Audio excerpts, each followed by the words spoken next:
Capítulo 13. Medo das calamidades globais. E se as coisas piorarem?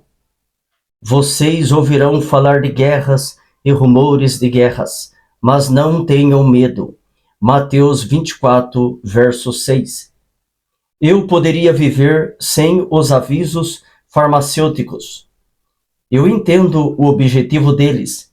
Veja bem, fabricantes de produtos médicos devem avisar contra qualquer potencial tragédia, de modo que, quando tomarmos seus comprimidos e nascer um terceiro braço, ou ficarmos verdes, não poderemos processá-los. Entende isto? Ainda assim, existe alguma coisa na junção das caras felizes com a voz avisando sobre paralisia que simplesmente não funciona. Vamos torcer para que essa mania de completas revelações não chegue à sala de parto. Ela pode. Afinal de contas, bebês prestes a nascer precisam saber em que estão se metendo. Avisos pré-natais podem se tornar procedimento padrão da maternidade. Você consegue imaginar a cena? Um advogado ao lado do leito de uma mulher? Ela está praticando a respiração entre contrações. Ele está lendo as letrinhas miúdas de um contrato na direção da barriga dela. Bem-vindo ao mundo pós-cordão umbilical. Esteja avisado, entretanto, que a vida humana tem fama de, na maioria dos casos, resultar em morte. Alguns indivíduos já reportaram experiências com vírus letais, agentes químicos ou terroristas sedentos de sangue. O nascimento também pode resultar em encontros fatais com tsunamis, motoristas bêbados, violência no trânsito, fome, desastres nucleares ou TPM. Efeitos colaterais de viver incluem supervírus, doenças do coração e provas finais. A vida humana não é recomendada para qualquer pessoa que não possa dividir um planeta com déspotas, perversos ou sobreviver a um voo à base de comida de avião. A vida é uma empreitada perigosa. Passamos nossos dias nas sombras de realidades agourentas. O poder de aniquilar a humanidade foi, parece, colocado nas mãos de pessoas que estão felizes em fazê-lo. Discussões de ataques globais fizeram com que um garotinho implorasse a sua mãe: por favor, mamãe, não podemos ir para algum lugar onde não haja céu? Se a temperatura global subir mais alguns graus, se informações secretas caírem em mãos sinistras, se a pessoa errada apertar o botão vermelho errado, e se as coisas só piorarem. Cristo nos diz que elas vão piorar. Ele prevê resgates espirituais, inquietação ecológica e perseguição mundial. No entanto, no meio disso tudo, ele defende que a coragem ainda é uma opção. Cuidado, que ninguém os engane, pois muitos virão em meu nome dizendo: eu sou o Cristo, e enganarão a muitos. Vocês ouvirão falar de guerras e rumores de guerras, mas não tenham medo. É necessário que tais coisas aconteçam, mas ainda não é o fim. Nação se levantará contra nação, e reino contra reino. Haverá fomes e terremotos em vários lugares. Tudo isso será o início das dores. Então eles os entregarão para serem perseguidos e condenados à morte. E vocês serão odiados por todas as nações por minha causa. Nessa ocasião, muitos ficarão escandalizados, trairão e odiarão uns aos outros, e numerosos falsos profetas surgirão e enganarão a muitos. Devido ao aumento da maldade, o amor de muitos esfriará, mas aquele que perseverar até o fim será salvo. E este evangelho do reino será pregado em todo o mundo, como testemunho a todas as nações, e então virá o fim. Mateus 24, versos 4 ao 14. As coisas vão piorar muito, muito mesmo, antes de melhorarem. E, quando as condições piorarem, não tenham medo. Mateus 24, verso 6. Jesus escolheu um termo vigoroso para medo, que não usou em nenhuma outra ocasião. Significa gritar, berrar, como se Jesus tivesse aconselhado os discípulos: não deem ataque quando coisas ruins acontecerem. Os discípulos estavam fazendo muita tempestade em copo d'água sobre as construções do templo de Jerusalém. Impressionados com as imensas pedras entalhadas, algumas com cerca de 7 metros de comprimento, os seguidores aplaudiram a estrutura fantástica com seu mármore rairado, que lembrava as ondas do mar. Jesus não estava impressionado. Vocês estão vendo tudo isto? Perguntou ele. Eu lhes garanto que não ficará aqui pedra sobre pedra. Serão todas derrubadas. Mateus 24, verso 2. Imagine alguém prevendo o colapso da Casa Branca, do Palácio de Buckingham ou do Louvre. Você não ia querer alguns detalhes? Os discípulos quiseram. Dize-nos, quando acontecerão essas coisas? E qual será o sinal da tua vinda e do fim dos tempos? Mateus 24, verso 3. Sentado no Monte das Oliveiras, com visão completa do templo e da cidade de Davi, Jesus deu um aviso do tipo: apertem os cintos. Sério, a vida pode ser fatal à sua saúde. Ele começou com: cuidado, que ninguém os engane, pois muitos virão em meu nome dizendo: eu sou o Cristo, e enganarão a muitos. Mateus 24, versos 4 e 5. Note a dupla aparição da palavra muitos. Muitos enganados e muitos enganadores. Igrejas são placas de Petri, recipiente usado em laboratórios para cultivar micro-organismos, para alimentarem egomaníacos disfarçados de ministros de Deus. Eles o farão em nome dele, alegando um status especial, uma espiritualidade superior. Eles se gabam de terem informações especiais e adornam seus ensinamentos com frases: Deus me disse, Deus falou a mim, Deus me guiou. Eles se apresentam como gurus religiosos, decifradores de códigos, membros de um círculo seleto, inferindo que tem acesso a conhecimento indisponíveis à pessoa comum. Alguns até mesmo se posicionam como o próprio Jesus, dizendo: eu sou o Cristo. Mateus 24, verso 5. José Luiz de Jesus Miranda está entre eles. Ele não fala meramente sobre Jesus ou ora a ele. Esse homem alega ser o Jesus reencarnado, diferentemente do Jesus de Nazaré. Esse auto-intitulado Jesus de Porto Rico ensina que não há pecado e que nada que seus seguidores fizerem está errado. Milhares de sectários em mais de 30 países já engoliram seu tônico. Não se engane, avisa Jesus.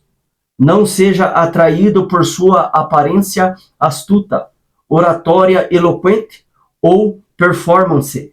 Mais tarde, no mesmo sermão, Jesus disse: pois aparecerão falsos cristos e falsos profetas, que realizarão grandes sinais e maravilhas para, se possível, enganar até os eleitos. Mateus 24, verso 24.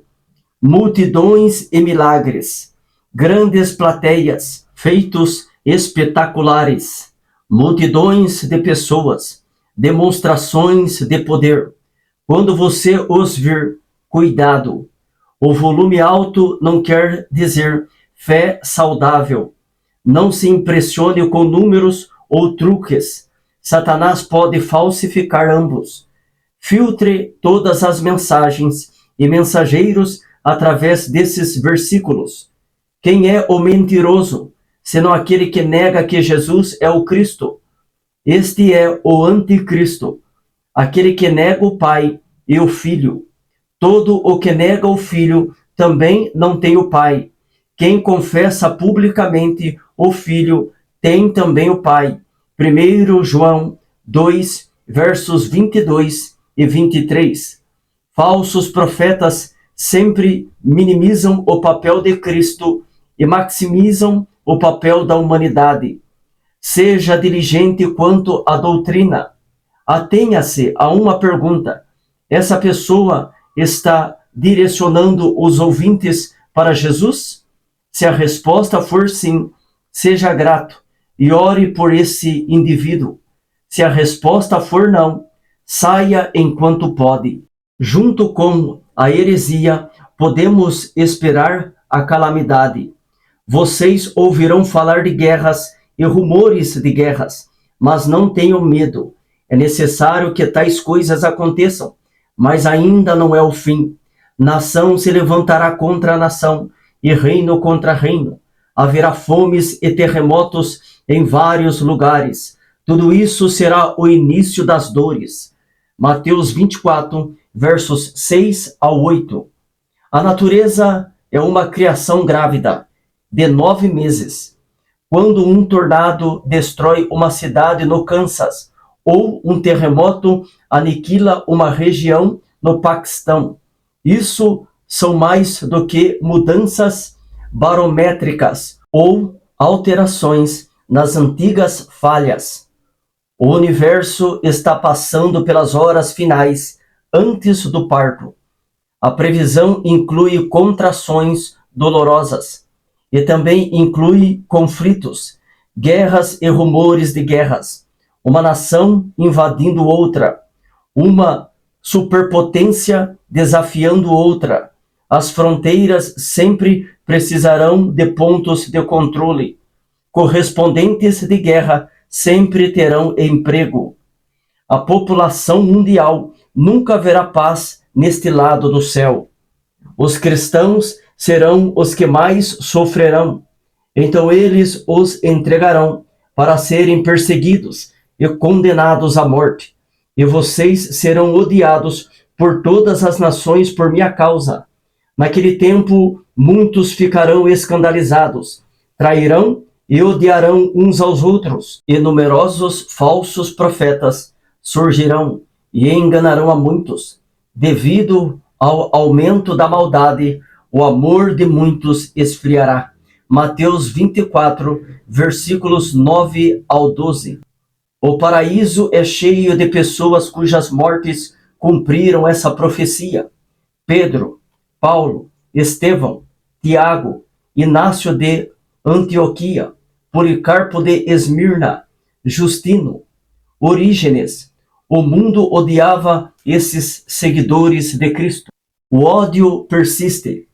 A Voice of the Martyrs, Voz dos Mártires, uma agência cristã que defende liberdades religiosas, alega que foram mortos mais seguidores de Cristo no último século do que em todos os prévios séculos combinados. Aos nomes de Paulo, Tiago e Pedro se juntaram os de Sarai Cholesa da Etiópia, Xu Yanhai da China e Meri Debashi do Irã.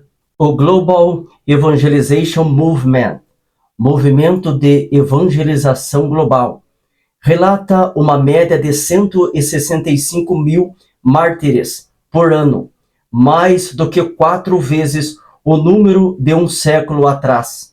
Os Estados Unidos, país tão orgulhoso de sua liberdade religiosa, sofre de um crescente ódio em relação a cristãos. Professores zombam publicamente de alunos que creem. Programas de entrevistas denigrem pessoas de fé. Podemos esperar que a perseguição aumente. Quando aumentar, as convicções frágeis vão entrar em colapso. O amor de muitos esfriará. Mateus 24, verso 12. Clandestinos espirituais vão abandonar o navio. Os irresolutos se tornarão frios. Muitos frequentadores de igreja serão revelados como fiéis fingidos. Eles não vão deixar só a fé, vão infernizar a vida dos fiéis. Essa perseguição chegará a nós? Para alguns de vocês, ela já chegou. Para muitos de nós, ela ainda pode chegar. Se formos presos por nossa fé ou depostos por nossas convicções, que Deus ajude a você e a mim a lembrar o conselho de Cristo. Não tenham medo. Mateus 24, verso 6. Não se apavore com a heresia, com a calamidade e com a apostasia. Não ceda ou desista, pois logo você testemunhará a vitória. Mas aquele que perseverar até o fim será salvo. E este evangelho do reino será pregado em todo o mundo, como testemunho a todas as nações. E então virá o fim. Mateus 24, versos 13 e 14. Jesus preparou seus seguidores com coragem perspicaz. Ele listou os tufões da vida e então os apontou para o fim. A confiança na vitória definitiva traz a coragem definitiva. O autor Jim Collins faz referência a essa visão em seu livro Empresas Feitas para Vencer. Collins conta a história do almirante James Stockdale, que foi prisioneiro de guerra por 8 anos durante a Guerra do Vietnã. Depois da libertação de Stockdale, um repórter lhe perguntou como ele tinha sobrevivido a 8 anos em um campo de prisioneiros de guerra. Ele respondeu: eu nunca perdi a fé no fim da história. Eu nunca duvidei, não só de que eu ia sair, mas também de que eu ia prevalecer no final e transformar a experiência no evento que define minha vida, o que, em retrospecto, eu não trocaria. Então o repórter perguntou: quem não sobreviveu? O almirante Stockdale respondeu: ah, essa é fácil. Os otimistas. Foram eles que disseram: sairemos até o Natal. E o Natal chegava e ia embora. Então eles diziam: sairemos até a Páscoa. E a Páscoa chegava e ia embora. E depois o dia de ação de graças. E depois seria o Natal de novo. E eles morreram de coração partido. A coragem de verdade abraça as realidades gêmeas da dificuldade atual e do triunfo definitivo. Sim, a vida é um saco, mas não será assim para sempre. Como um dos meus amigos gosta de dizer, tudo vai dar certo no fim. Se ainda não deu certo, ainda não é o fim. Embora a igreja seja separada, como o exército de Gideão, embora a terra de Deus seja esbofeteada pelo clima e ensanguentada pela desventura, embora a própria criação pareça abandonada no mar Ártico, não faça tempestade em copo d'água. Descanse no Senhor e aguarde por Ele com paciência. Não se aborreça com o sucesso dos outros, nem com aqueles que maquinam o mal. Salmo 37, verso 7. Evite o otimismo da poliana. Não ganhamos nada encobrindo a brutalidade da existência humana. Este é um mundo tóxico, mas também não nos juntamos ao coro da escuridão e da maldição do galinho Chicken Little. O céu está caindo, o céu está caindo. Em algum lugar entre Poliana e o galinho Chicken Little, entre a negação cega e o pânico espalhafatoso, está o seguidor de Cristo equilibrado, com pensamento claro, ainda crente, de olhos bem abertos, no entanto sem medo, não horrorizado pelo horripilante, o garoto mais calmo do pedaço, não por falta de valentões, mas por fé em seu irmão mais velho. O povo antigo de Deus conhecia essa paz. Ainda que um exército se acampe contra mim, meu coração não temerá. Ainda que se declare guerra contra mim, mesmo assim estarei confiante. Salmo 27, verso 3. Depois que as bombas da Segunda Guerra Mundial devastaram Varsóvia, da rua principal da cidade, só sobrou o esqueleto. A estrutura mais severamente danificada foi a sede polonesa da British and Foreign Bible Society, Sociedade Bíblica Britânica e Estrangeira, e as palavras na única parede que restou eram claramente legíveis da rua. Os céus e a terra passarão, mas as minhas palavras jamais passarão. Essa é a imagem da esperança cristã. Embora o mundo possa estar em colapso, as obras de Cristo perdurarão. Então, certifiquem-se de que não tenham medo. Mateus 24, verso 6.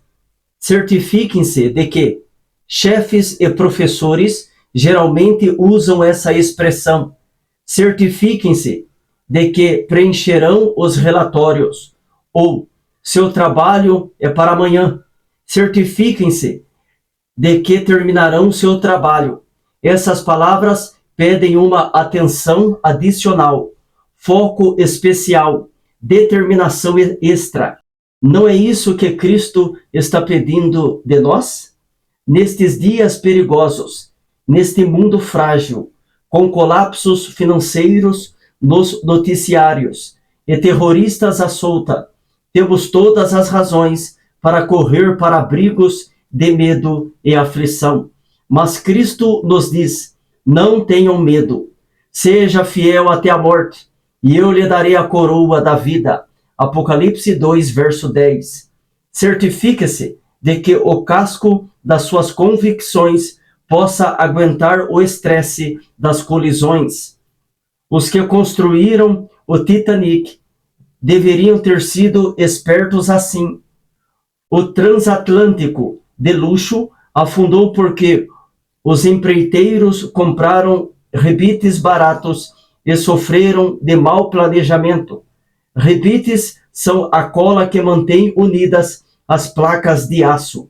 Sofrendo de uma falta de parafusos de qualidade, os construtores usaram uns de qualidade inferior, que explodiram suas cabeças no impacto com o iceberg.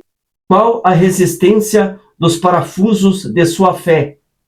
Reforce-os com leituras bíblicas diárias, cultos regulares e comunhão sincera com Deus. A coragem é o medo que já orou. E lembre-se, tudo isso, tempos difíceis, será o início das dores. Mateus 24, verso 8. E dores não são de todo ruins. Tome a dor do parto como exemplo. Fácil para eu dizer, a dor do parto sinaliza o início do empurrão final. O pediatra assegura à futura mãe: vai doer por um tempo, mas vai melhorar. Jesus nos garante o mesmo. Conflitos globais indicam nosso dia no calendário da maternidade. Estamos em nossas horas finais. Há apenas alguns empurrões do parto, alguns movimentos do relógio da eternidade, da grande coração da criação. Um mundo totalmente novo está a caminho. é necessário que tais coisas aconteçam. Mateus 24, verso 6. Necessário é uma palavra bem-vinda que afirma que todos os eventos, até mesmo os mais violentos, estão sob um plano divino. Toda aprovação e apuro tem um lugar no esquema de Deus. A razão pela qual não devemos nos apavorar não é porque as guerras não são pavorosas. Justamente o contrário, é porque sobre todo o caos reina um plano divino. Todas as coisas, grandes ou pequenas, vêm do propósito de Deus e servem à sua boa vontade. Quando o mundo parece fora de controle, ele não está. Quando os senhores da guerra parecem estar no comando, eles não estão. Quando catástrofes ecológicas dominam o dia, não deixe que elas o dominem. Vamos confiar em nosso Pai Celestial, da maneira como Peter confiou em seu pai terrestre. Peter era um estudante universitário de 21 anos, quando começou a sentir fortes dores em seu ombro direito. Ele ligou para seu pai pedindo conselhos. A maioria dos estudantes faria o mesmo, ligar para casa pedindo conselhos, mas poucos estudantes têm um pai melhor para ligar em tal situação.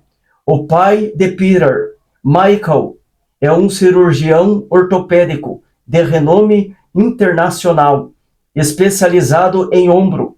Peter ligando para Dr. Worth com um problema no ombro é como a filha de Bill Gates ligando para ele com uma pergunta sobre seu computador.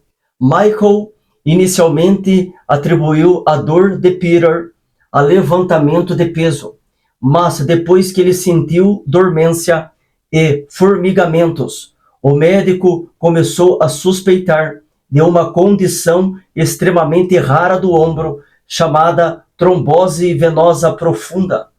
Um coágulo estava se formando no ombro de seu filho, perigosamente próximo a seu coração. Michael não estava meramente familiarizado com a condição. Ele tinha sido um dos autores do artigo sobre como tratá-lo. Ele enviou Peter para o pronto-socorro. Ele disse para pedir um ultrassom. Aconteceu que Michael acertou o diagnóstico a longa distância na mosca. Peter foi imediatamente internado no hospital, onde o coágulo foi dissolvido e sua vida na Terra foi estendida. Não seria maravilhoso ter um pai assim? Nós temos. Ele diagnosticou a dor do mundo e escreveu o livro sobre seu tratamento. Podemos confiar nele. Tudo vai dar certo no fim. Se ainda não deu certo, ainda não é o fim.